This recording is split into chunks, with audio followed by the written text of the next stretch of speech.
Welcome, everyone, to Brand Fortress HQ podcast, another Tactics Tuesday. We are live on LinkedIn, so anybody has any questions, feel free to put them in the chat. We'd love to tackle them there. And today we're really excited to talk about Amazon Accelerate. So the show just wrapped up a couple weeks ago. This is Amazon's biggest show for sellers, where they talk about kind of all the new things that they're launching and what's changing on the platform.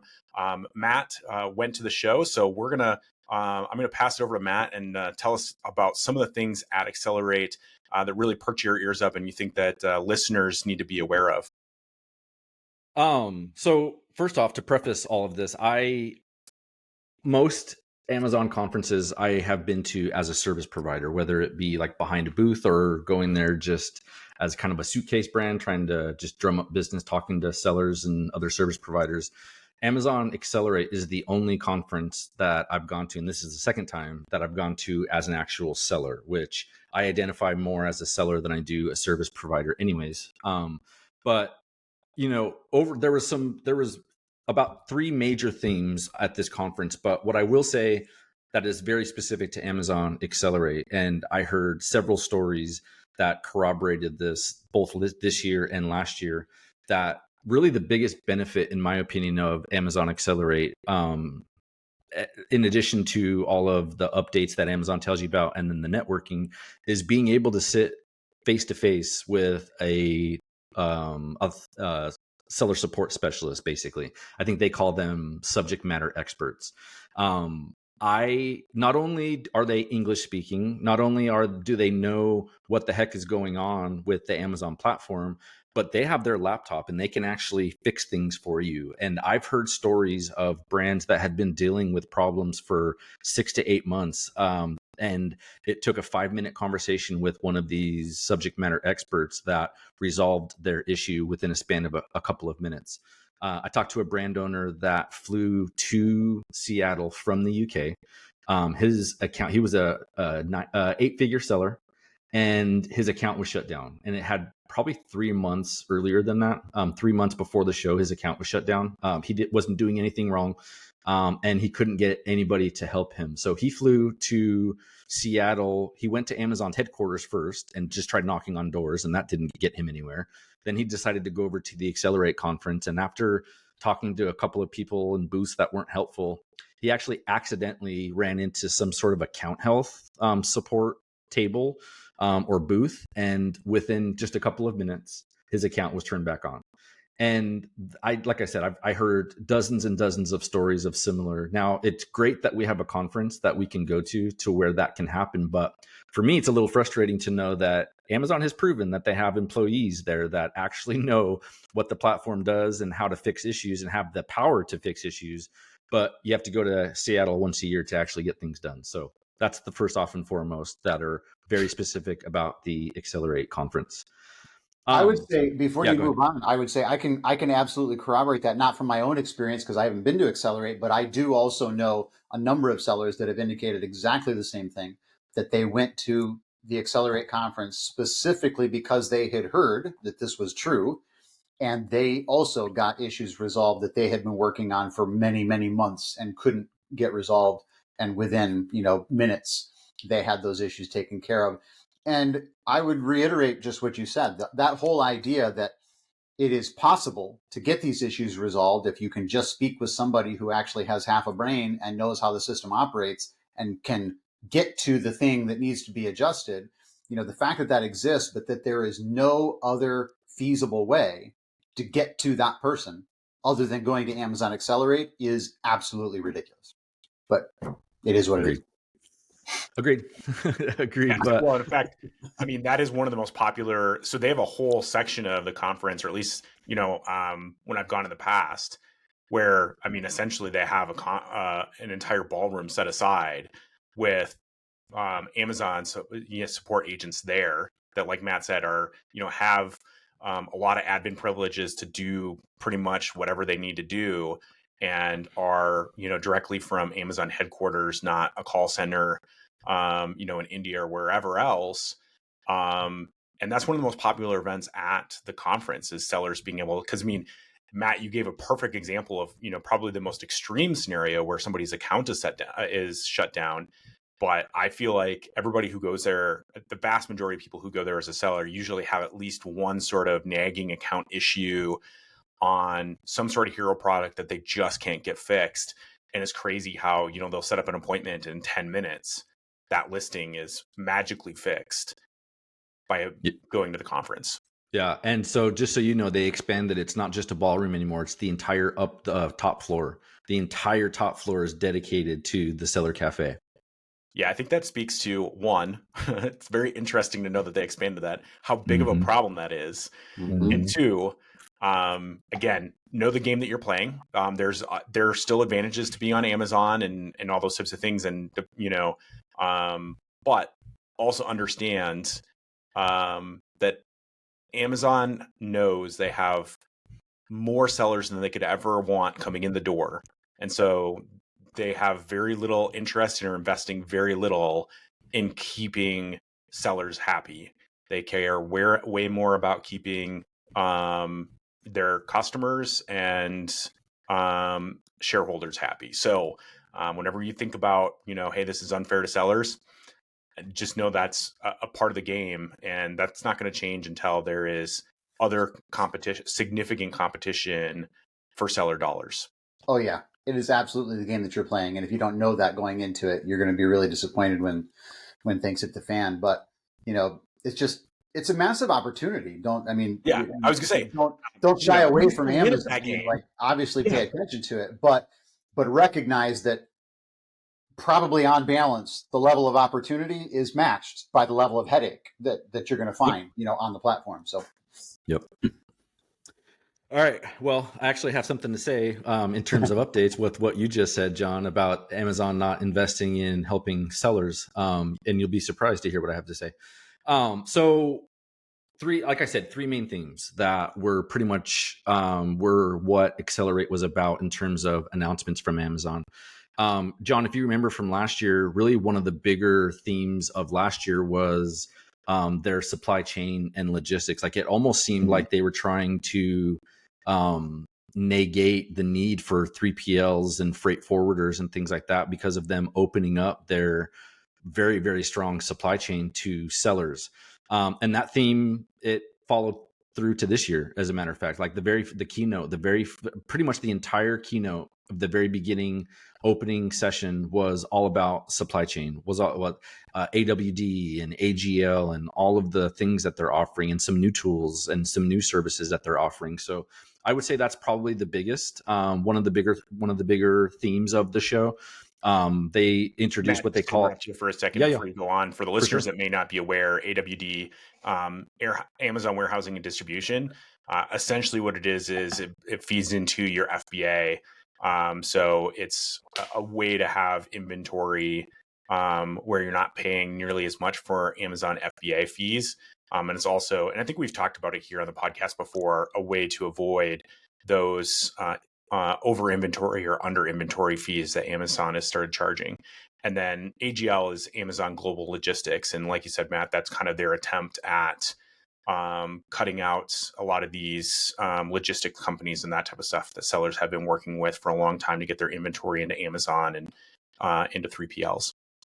Yeah. So basically, both of those represent what they're calling Amazon fully managed supply chain. And there's a lot of benefits to that. But then on the flip side, there's a lot of things that sellers are scared about. What I found about AWD, and this is very relevant to me and a brand that I work with, is AWD is a very polarizing topic. You either love it or you hate it. There's no in the middle.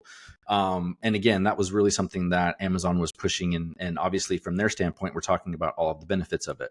But I have some notes here that I'm going to be reading. So Amazon fully managed supply chain, basically the overview of kind of what their vision is it's a fully managed option for US based sellers that automates the entire supply chain process from picking up at your manufacturer, wherever that may be in China, all the way to customer delivery. So that's basically what their fully managed supply chain looks like. And there's a lot of different services that feed into that, like AWD and AGL, but also Amazon shipping is a new service that they're talking about. Multi-channel fulfillment is another way. And that's actually Amazon giving us the ability to use our FBA inventory to send to sales on other channels like your website or even other marketplaces. So that was really a big theme of the keynote was their fully managed supply chain. Again, there's pros and cons to the idea of that, of giving Amazon control of your entire supply chain. Also, multi-channel fulfillment. This is something that I think is a pretty big announcement. As of now, and I use multi-channel fulfillment pretty exclusively for website sales and things of that nature. But up until now, the shipping time has been 5 days. They're reducing that to 3 days. So now multi-channel fulfillment orders within the next couple of months will have a 3-day delivery time, which is pretty big. That's a pretty big deal. That cuts it almost in half. I would say that it's massive if they actually fulfill on that. Yep. And I say that because because of our warranty, we of course send out a lot of warranty replacement items since it's unlimited replacement. And so for a long time, we have used MCF for those fulfillments. And actually the warranty system that we built out registered utilizes that also. It's designed to utilize MCF. Now we're building that out to utilize other 3PLs to fulfill on those warranty replacements for clients, because MCF has been really problematic for us for, I would say, probably 9 months. Not only in the sense that it's become incredibly expensive. It used to be, there's always been a premium for shipping via MCF versus an FBA shipment for an order that came in on Amazon. It might have been 25%, or something. Now we probably pay, depending on the product, anywhere from 60 to 75% more to go MCF versus from one of our 3PLs, and doing it that way. So we're shifting away from MCF because of the cost, but also delivery times have been really bad. Like we've been in a situation where, because they put FBA ahead of MCF, we would have MCF, like we had warranty shipments that were supposed to take, maybe 5 to 7 days or so, and they were taking 3 weeks, 4 weeks. And of course, we've got customers who are like, "Hey, you said you would send me a warranty replacement. Where is it?" And so it's very problematic. So I would say that's massive. If they actually fulfill on it, I'm a little bit iffy on whether I believe that that's what's going to happen, because I think FBA is still going to take precedence. They're always going to give orders that come in on Amazon precedence over orders that come in off of Amazon. So it strikes me as maybe that's a little bit pie in the sky, but we'll see. Yeah, so another good one. So also they talked about, and I don't really know, I don't use AWD, so I don't know how big of an announcement this is, but they're going to start allowing custom labeling via AWD, so that it'll allow you to send bulk shipments to different sales channels. One of the big things for us is deciding, do we use AWD and get reduce our reliance on our 3PL. The biggest thing for us is that we're trying to get into retail, and we're sending a lot of samples, like giant, like almost pallets in some cases, to some wholesalers and distributors. So I don't know if that was really the biggest question that we had, is of stopping us from going all in with AWD, is how can we then send those types of orders. So if by bulk shipments they're talking about being able to send pallets to other sales channels or people, then this might solve that problem for us. So again, I don't know how big of a deal that is. Mike, maybe you can speak a little bit more to it, but that's one of the announcements that they made. I can't speak to it directly because we have not used AWD. We've investigated AWD. Okay. I guess my thing with AWD is, I think that there's a lot of potential benefit there.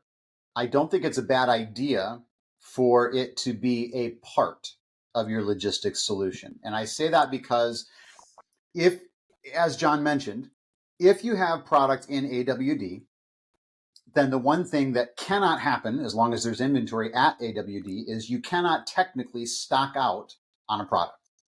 which is a big deal. Obviously, we all know selling on Amazon, stocking out is really problematic. However, just because you don't stock out, technically, doesn't mean you don't still have an issue. Because the way that Amazon runs that is, of course, they become your forecaster for inventory, and they ship inventory into the Amazon FCs as they believe it's needed. So if they don't forecast properly, you will run out of stock at the FCs, which means then what happens is your product will still be up. It'll still show as an FBA shipment, but it will show a delivery time that's out 2 or 3 weeks because Amazon knows it's still sitting at AWD. We can't get it to the customer as fast as if it was sitting in an FC. So in that scenario, even though you don't stock out, your CTRs and your CBRs go way down because your delivery time is so far out. And so there is some speculation on that as to which is worse. Is it better to stock out or is it better to have a long delivery time? I'm not sure that I know. My gut tells me that long delivery time is better, but I don't know how much better. But at least having AWD does solve that issue so that you don't ever stock out. But my gut tells me that the better solution is use AWD because, again, as John suggested, then you don't have the issue of over inventory and under inventory fees, right? Which is a problem if you're running FBA, and if you're doing AWD, at least you avoid those fees. But I would have backup. I would have an FBM option, and hopefully I would set it up as seller fulfilled prime from an alternative 3PL, so that listing, if your prime listing goes to a long delivery time, I believe the algorithm would then, as long as the pricing was the same, the algorithm would pull your seller fulfilled prime listing into the buy box. And so then your delivery times wouldn't be out so far. So I still think a backup 3PL is a good idea. I would never use AWD as my only staging warehouse solution for bringing product into Amazon FCs. I think that is a ridiculously stupid idea because I would never trust it. I think you're putting way too many eggs in that basket, and Amazon's not good enough at forecasting and whatnot right now to get that right.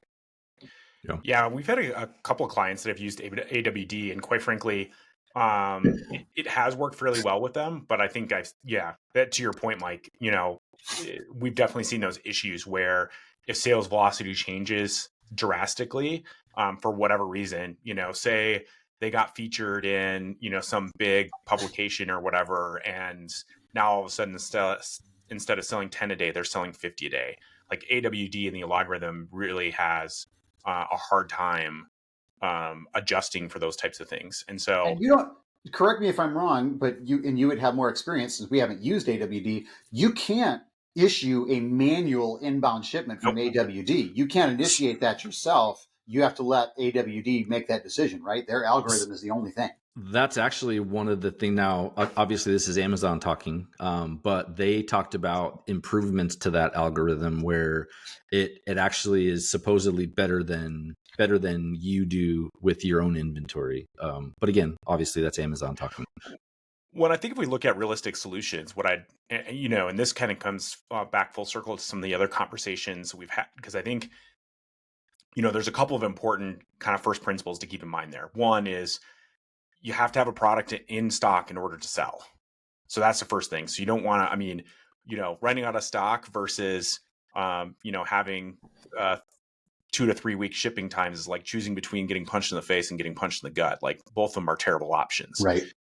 So you want to make sure you have good options. And so when we look at this, and I think Mike, where you are leading with this is having a good system in place where, I think what you saw was, increasing your inventory to like 45 to 60 days worth of inventory actually increase your sales velocity, increase conversion rate at Right. FBA, because then there was things that were, always sitting at the right fulfillment warehouses to where customers truly were getting the product within that 1 to 2 days. Right. It's kind of that Amazon signature promise that your brand is now delivering on that promise by giving Amazon enough inventory to do what they need to do in order to make that happen in their different fulfillment centers. So that's one. We're working on it. We've seen that, and we actually, have seen other brands are indicating the same.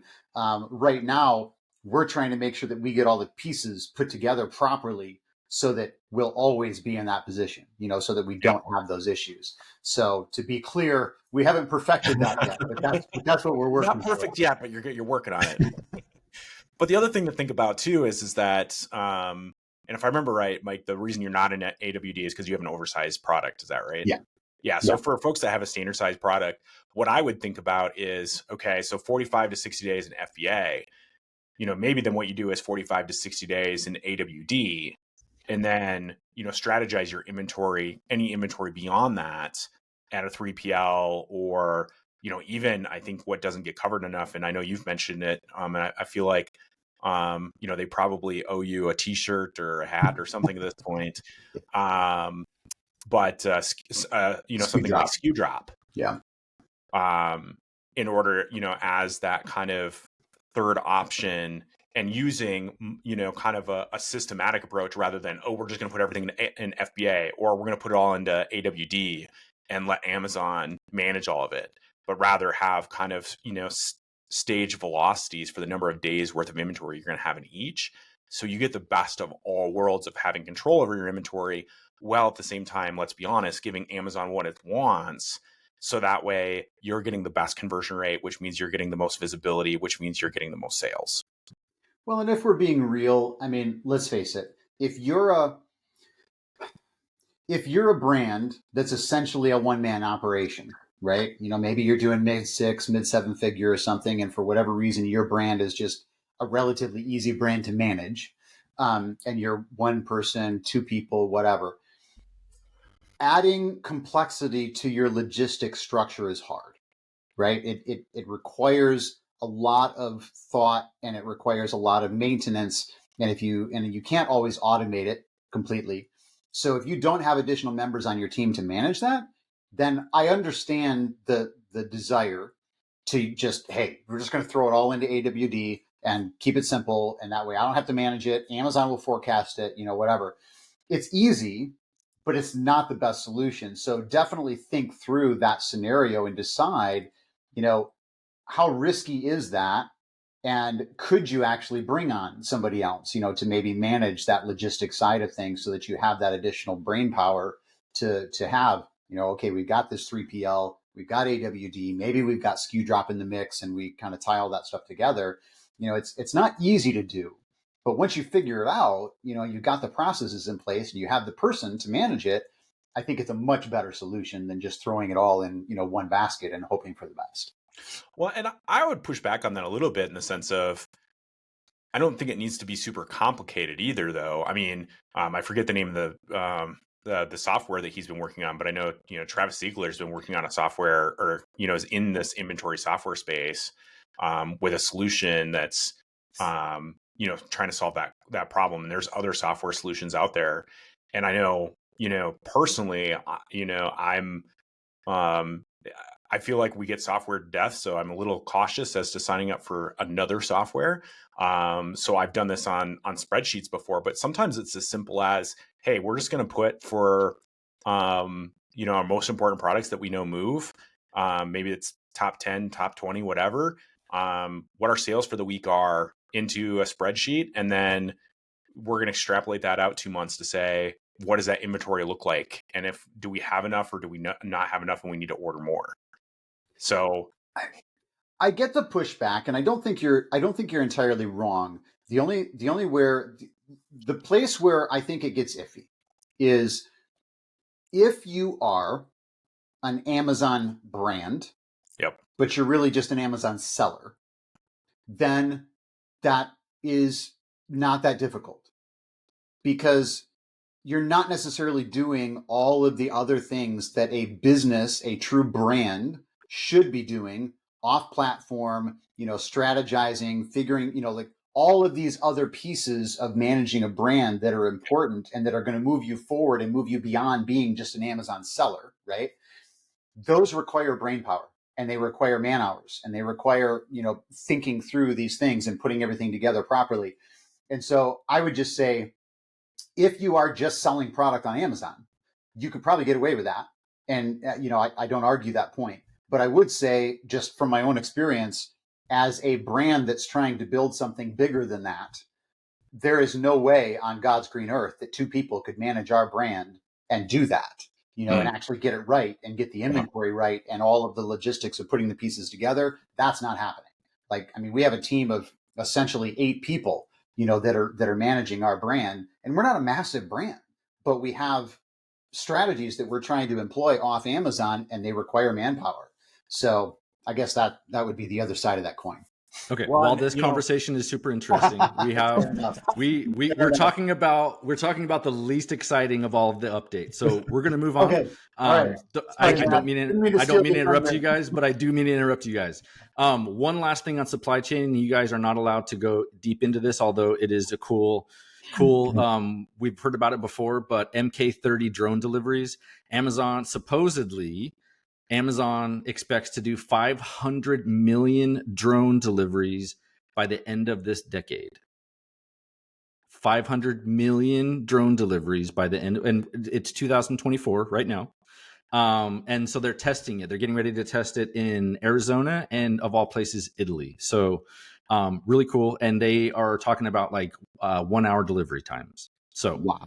Like I said, you're not allowed to go into that any further. We're going to move over to one of the other overarching topics of the Amazon Accelerate. And let's see, would you guys want to do AI or do you want to do buy with Prime? What do you guys pick? Let's go AI. Let's end with AI. Okay. End with AI. All right. So buy with Prime.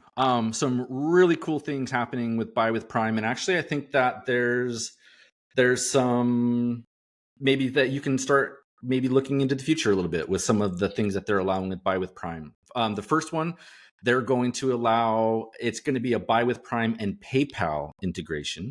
So starting in 2025, sellers using buy with Prime on their websites will be able to accept PayPal payments.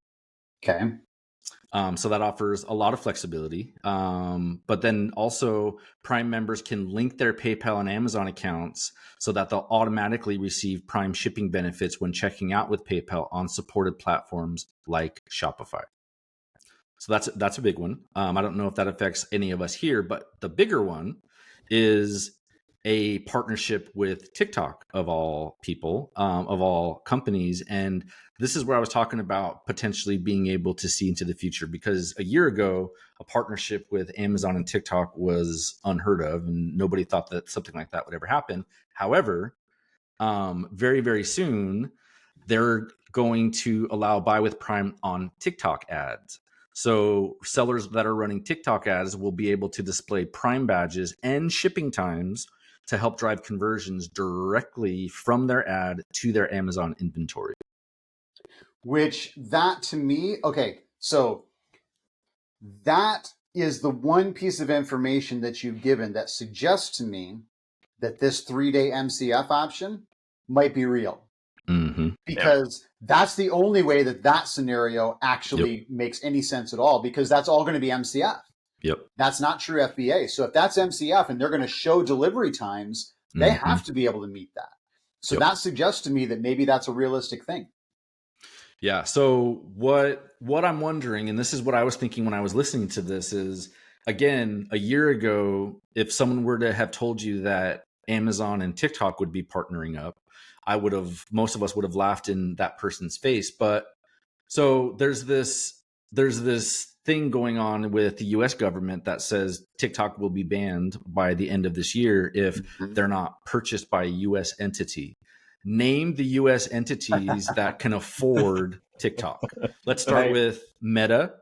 Do you think Meta would ever partner with TikTok? No, because think about that would put all of the main social media networks in one basket, and that's not going to happen.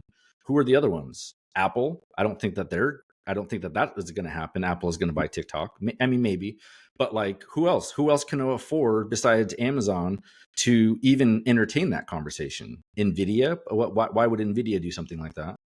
So if you believe that TikTok would think about selling, if the U.S. government is legitimately going to shut it down, there's very few companies that have enough money to purchase TikTok. And I don't know, does this kind of tell into the future of maybe a potential purchase by Amazon? And how much sense would that make for Amazon? And even TikTok, how much sense would that make? Like, that's it's interesting. It's interesting for sure, and it also. But I mean, I mean, for people that have changed their focus or at least move some of their focus to TikTok, having a Prime badge on TikTok ads, I mean, that's going to increase a lot of trust. It's going to increase a lot of conversions just because having that Prime badge there. So I think that's a very massive development, and I'm wondering if it is if there's a lot more in the cards that will come from that partnership. I do think that's actually that's a pretty big announcement. Again, like I said, number one, it gives me a lot more confidence in that MCF, announcement that was made, which could work out well. I don't know if it's going to change pricing for MCF. MCF's still pretty pricey, so I don't know if that changes things too much on our end, but at least delivery times being better would be a significant improvement. Yeah. I would say in terms of that partnership, the one thing that you know about Amazon that has always been true from the beginning, and I believe is still true to this day, they are very forward looking. Like they are always looking 5-10 years in the future. And so the fact that this partnership is happening suggests that they have a really strong belief that TikTok is going to exist in 5 or 10 years.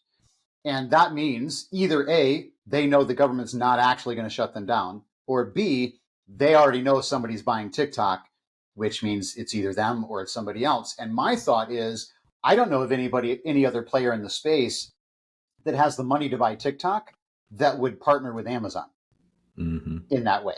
Well, I don't even think it's necessarily a money thing. I mean, I don't want to spend too much time on this, but we'll put it out there as my wild guess is it's less to do with the money and it's more to do with, at least right now, what's happening with the FTC and what will actually get approved for some sort of purchase or merger. There's no way that they'll allow Google or Meta to buy TikTok. Where Amazon right now doesn't really have any sort of meaningful capability in the social media space. Right. So they're probably able to get that deal through, and they have the money in order to do it. Now, I'm not saying that is Amazon, but if you're looking at potential players on the field, they make a lot more sense than the other companies that are out there. The other rumors around that is that it may end up that the company gets bought by a U.S. Entity, but the algorithm that drives TikTok gets separated out, and that does not come across. So that's been one of the things that's been discussed. Right. People would be more prepared in order to have a good idea of what that algorithm looks like than Amazon. Yep. Yeah. Agreed. Okay. So last with Buy with Prime, but again, also super exciting. And I think, Michael, this will give you a little bit more confidence in the MCF shipping times, but they also announced an integration with Google Shopping ads. So similar to what I just talked about on TikTok, when you do a Google search and you're searching for a product and you see the Amazon, you're going to actually be able to see Google Shopping listings that have the Buy with Prime button, but also it'll show shipping times there as well. So a Google integration as well, which I think is also and how soon did they say that those integrations are going to occur? They didn't, that I know of, they didn't give a time frame, but it didn't sound like it was very far out. It sounded like it was like around the same time frame, around beginning of 2025 kind of a thing. Okay. Well, because you're doing these via MCF, you're also collecting all the shipping information and the email address and that type of stuff. So from a, building a brand and building a list perspective, there's a lot of value in that. Yeah, for sure. So, I mean, Buy with Prime, I don't remember how old Buy with Prime is, but I don't think there was a whole lot of adoption in the beginning. I don't know what the numbers look like, but I've never purchased anything using Buy with Prime. But with all of these partnerships and integrations, I think that Amazon clearly is going all in. And I mean, imagine a world where anything that you buy on any platform, you're able to get tomorrow or the next day, or with this drone delivery in an hour. So, again, there's, in my opinion, some pros and cons to that utopia world or dystopia world, however you look at it, of having Amazon be, the main driver of e-commerce deliveries. But I mean, they have the platform to do it. And so they have the logistics, they have the network to do it. So that's Buy with Prime. In my opinion, some exciting things. And it's going to make, selling on these other platforms and using Amazon inventory a whole lot easier to do so. All right. AI. So a lot of updates with AI, and again, you can take these either way.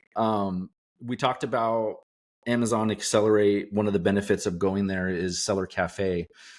One of the things that I was thinking about ever since the Chat GPT stormed onto the scene is, if you can build custom GPTs, and if you were to teach a custom GPT, and I think there's been people in this space, like I think Steve Simonson built some sort of a tool where it basically ingested as much of Amazon Seller University as it could, and it built a Chat GPT or a custom GPT that you could ask questions and it would give you very specific answers. Well, Amazon announced Project Amelia, which I'm going to read the overview from my notes. It's an AI-driven virtual assistant integrated into Seller Central, designed to provide personalized and real-time support for sellers across key areas such as inventory management, demand forecasting, and account health. And one of the examples that they gave in one of the sessions was you able to open up this chatbot within Seller Central and saying, what can I do to increase sales on X SKU? Or what are my delivery times with this particular SKU? So basically, an AI seller assistant built into Seller Central that, in my opinion, sounds a little bit like an automated Seller Central or seller support staff, which I think that there was a lot of people, again, that were like, they're on both sides. Like, that sounds like it's great. It just It sounds tells you like, to increase your ad spend. Right. Yeah. I know how you could sell more product. Have you tried doubling your ads? Yeah. Yeah. Yep. I kid. I'm sure that there's going to be some good stuff that comes out of this. It will also probably tell you to double your ads. Yeah, It guarantee you will. So a couple bullet points that I took as notes. So it provides tailored insights based on seller data, including marketing strategies and operational improvements. You can also ask Amelia questions and it'll respond using generative AI, similar to other AI chatbots, guiding you through complex tasks, and also automate responses to common inquiries like adjusting product listings without the need for manual case creation. So a big announcement. There was a lot of talk, a lot of chatter around Project Amelia. Did they suggest, before you move on to anything else, did they give any indication that the AI would be able to do anything, or is it simply you can converse with the AI and it can tell you what you should be able to do? So I got the idea that it was more of a conversation type of a chatbot. However, there were rumblings of, I don't remember what session this was, but someone talked about a complete redesign of Seller Central with this AI in mind. So I think that maybe the long-term vision is to be able to do things, to be able to take action. But as of now, it's really just more of a chatbot, which in my opinion, I would use that over opening up a support case in most cases. If it, now again, with most generative AI type tools in the beginning, it's not going to be great, but it'll get better over time. Yeah. And that's very true of Amazon's tools that it rolls out. So be prepared for it to be rough to start out with, but they'll get it there. Yep. Exactly. All right. So that was Project Amelia. Now here's where most sellers were like, yeah, no thanks. AI generated listings. So sellers can now use AI tools to generate complete product listings from simple inputs like images and brief descriptions. They gave a couple of examples of this, and while it looked cool, again, it was Amazon talking, so take it with a grain of salt. But apparently they talk about it allowing sellers to create optimized product titles, bullet points, and descriptions quickly. If you look at any of the emails that you get, Amazon's suggestions, not only advertising, but also from your listing, most of what they say is nonsense. And I wouldn't do any of the suggestions that they give you. So not too excited about that. And as a matter of fact, I would prefer Amazon to stay off of my listings for the most part. Now, having said that, there was a bit of an innovation that they talked about, which in terms of risk reward and things that I don't want Amazon touching, I think A+ content, I don't remember what the stat is, but like only 18% of shoppers even go down that far on a detail page. Mm-hmm. But there is, and they showed an example of this, where Amazon's AI can now generate A+ content based on some lifestyle images and descriptive text. So basically you can take your description or your bullet points, throw it into this AI tool, and some images, and it'll automatically create A+ content for you. And the example that they gave looked pretty darn good. So for sellers that are bootstrapping and don't have the money to pay an agency $3,000 to do A+ content for them, I think this is a decent solution, similar to that tool that they introduced. I don't know if it was last year or the year before, but where you can upload still images inside of Campaign Manager, and it would give you some basic, moving images to make a quote unquote video for. So Matt, we got about 2 minutes before we got to wrap up. What other on the AI front, what else we got?